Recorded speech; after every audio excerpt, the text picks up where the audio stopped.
In a wire or cable, the conductor is responsible for doing the main job, moving electricity, energy, or signals from one point to another. The conductor is located at the center of the cable, and it's what all the other layers of the cable work around to protect. Metals are generally conductive, but some metals are better suited for this task than others.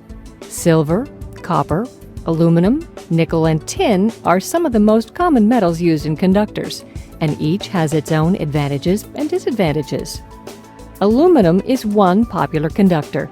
It's lightweight and affordable, and can be used in a wide range of projects. However, aluminum is less conductive than copper, another popular option. Copper is a good conductor and moves electricity quickly. It's both inexpensive and versatile. In addition to being used bare, copper can also be dipped. Coating the copper with another metal can enhance specific qualities necessary for different applications.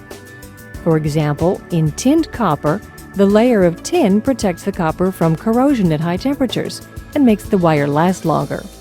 Another benefit of tinned copper is that it's easier to solder than bare copper, without a huge increase in cost. Silver is the most conductive material, but its high price limits its use to very select applications. Silver-plated wire is a much more common option. It's less expensive than using silver alone, and it still provides many of the excellent conductive qualities of silver. It not only improves the wire's conductivity, but it also allows the wire to operate over a wide temperature range, from -65 degrees Celsius to 200 degrees Celsius. Silver-plated wire is commonly used in aerospace applications. Nickel-plated wire also operates in extreme conditions and over a wide temperature range.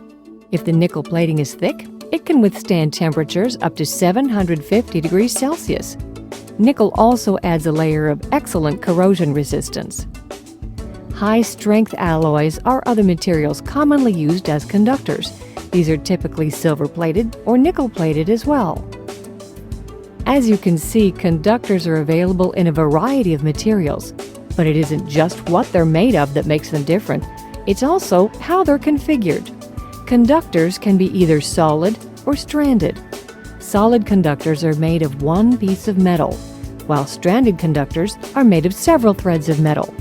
Solid conductors are inexpensive and mechanically tough, but not very flexible. Higher strand counts means more flexible conductors. Stranded conductors are generally a little more expensive than their solid counterparts, but the flexibility they provide can make a big difference in many applications. For stranded conductors, there are several variations on how those strands can be laid. While bunched is most common, some specialty cables have other options, such as concentric, unilay, and rope lay. Bunched strands are simply gathered together without any specific arrangement. They're the least expensive option because they involve the least labor. Concentric, unilay, and rope lay all have the strands arranged in a circular pattern. But in concentric stranding, the layers alternate in terms of their twist direction. In unilay stranding, every layer is twisted in the same direction. Rope lay is the most flexible option. We've learned that there are several options regarding the conductor to consider when specifying electrical wire. Each material and configuration has its own advantages and disadvantages. Make sure to evaluate the requirements of your specific application when choosing the appropriate conductor for your project needs.